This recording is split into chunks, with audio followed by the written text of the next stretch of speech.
Bienvenue sur notre chaîne d'information Afrique 24 Info. Ici, vous avez le meilleur de l'information à temps et à l'heure.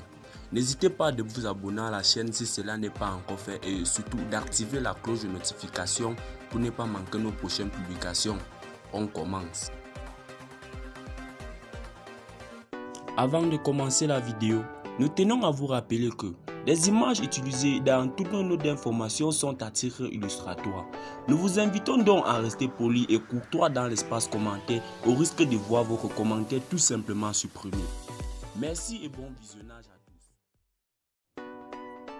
Les forces spéciales burkinabées ont affirmé avoir neutralisé le chef terroriste de la zone de Kelbo dans la province du Soum, dans la région du Sahel burkinabé, Ndouli dit Adraman, impliqué dans plusieurs attaques au centre nord et qui était activement recherché par l'armée burkinabé.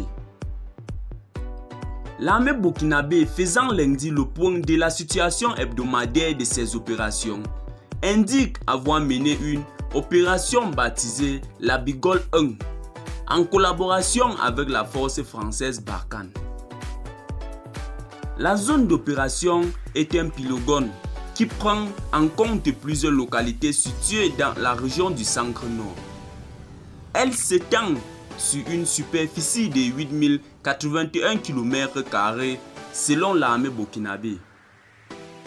Le bilan cumulé par les forces armées nationales burkinabées sont 163 terroristes neutralisés, dont une soixantaine au cours des manœuvres conjointes avec les forces françaises Barkhane, indique le communiqué de l'armée burkinabé.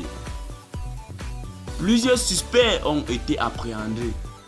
4 bases terroristes et un dépôt logistique démantelé et 6 engins explosifs improvisés découverts, indique la même source.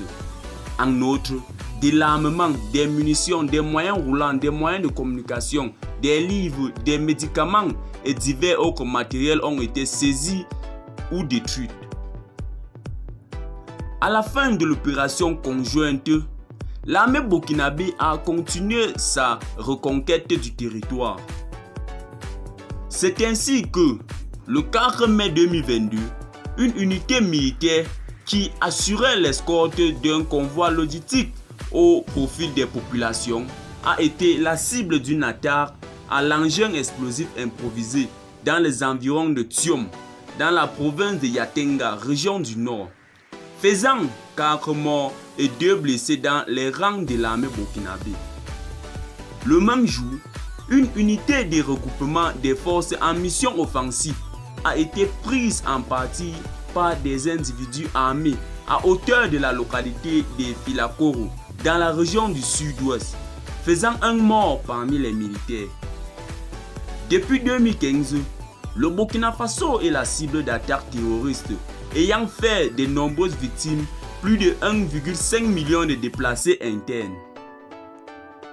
Le pays compte à ce jour 1 579 976 personnes déplacées internes à cause du terrorisme, selon le Conseil national de secours d'urgence. L'insécurité a également engendré la fermeture de 3280 établissements scolaires, soit 17,9% des structures éducatives du pays, privant ainsi 511 221 enfants de leur droit à l'éducation.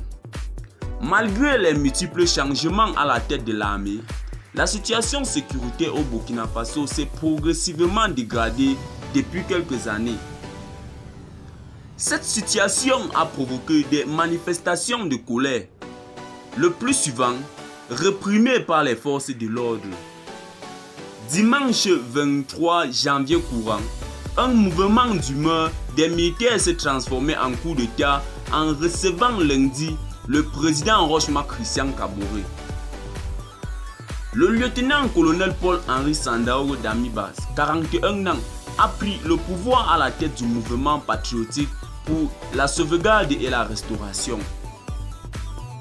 Dans leur déclaration, les militaires ont expliqué que leurs actions interviennent dans un contexte marqué par la montée du terrorisme dans le pays depuis 2015 et l'incapacité manifestée à faire face efficacement à la dégradation de la situation sécuritaire du président Roch-Marc Christian Kaboré. Eh bien les amis, c'est ici que nos blocs d'information s'achèvent.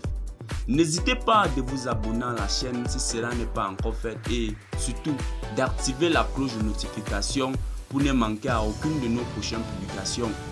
Bye bye.